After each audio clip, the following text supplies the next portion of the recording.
Thank you, Mr. Chairman. I thank the witnesses, and I direct my first question to Mr. Rodriguez. And that is, when you do this extensive vetting process, do you take into account the religion of the applicants? We do not accept as that being a possible, in many cases it is a basis of persecution.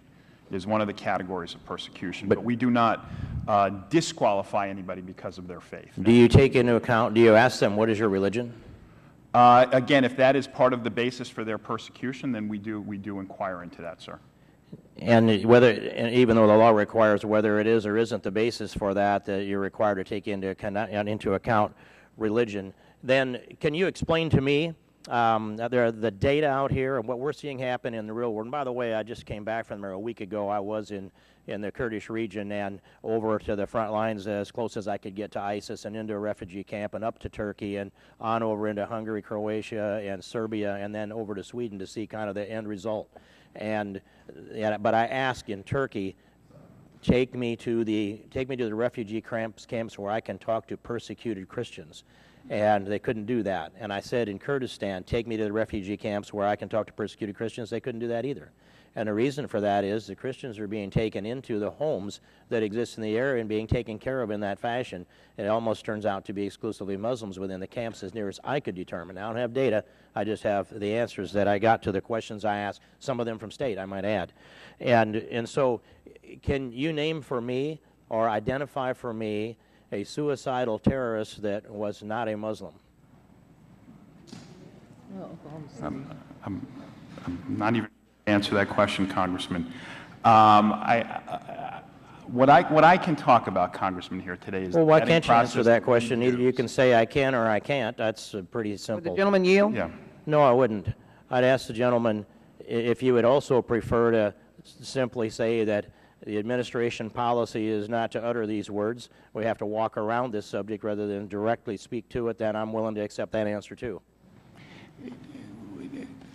What I can say is that we do our job, and that if terrorists are attempting to gain admission to the United States, then we do our job to prevent them from doing so. But you're vetting them. I think that's what the American people are asking of me. You're telling me that you're doing a thorough vetting process, but you aren't able to tell me that you specifically ask them what their religion is. And if you don't specifically ask them, then neither are you able to quantify the risk to the American society. But I want to move away from that a little bit. I think my point is made there, and I'd like to make this point, that we're operating here on completely the wrong premise.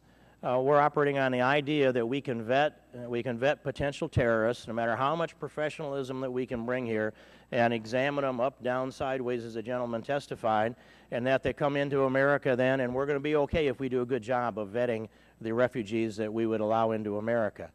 And yet, when I look at the situations here, for example, here's a Daily Mail article, here's a headline, America's Enemies Within, how nearly 70 have been arrested in America over ISIS plots in the last 18 months, including refugees who had been given safe haven, turned out to be bringing terror against Americans. Nearly 70, that number is actually 66. And so I understand that we can't be perfect with this, but some of these people that came in as terrorists were vetted. I don't think they were terrorists when they got here. They became terrorists after they got here. They became radicalized. Some were and got through. Some were radicalized. And so when I look at this, I think we're talking about a huge haystack of humanity. And that hay is benign, relatively speaking, but in that haystack are the needles called terrorists. And the proposal that's coming from the administration is that we are so professional that we can examine all of that hay and we can identify any of the needles in it, terrorists, and we can sort the needles out of the haystack and somehow prevent them from coming into America. We're not putting them down to Gitmo where they belong, but not let them come into America. And then this haystack will be benign and it can become part of our culture and society, and it'll assimilate into the broader American civilization. That's nuts to think that. And furthermore, even if it wasn't, then I'd say to you the benign hay that now you've envisioned that we've already purified and cleaned the needles out of, now that hay never, ever morphs into a needle, a terrorist. But we know, even by this article, that people are radicalized in this country. They attack us. We've got multiple attacks in America. When I look at the map of Europe and the dots of the hot spots where they've been attacked in nearly every country in Western Europe, and it's proportional to the populations that they brought in from the Middle East and North Africa. Now, we cannot stick our heads in the sand and say that somehow that we're not bringing this upon ourselves. And we are watching this. We're slow motion cultural suicide in America, slow motion, a generation behind Europe.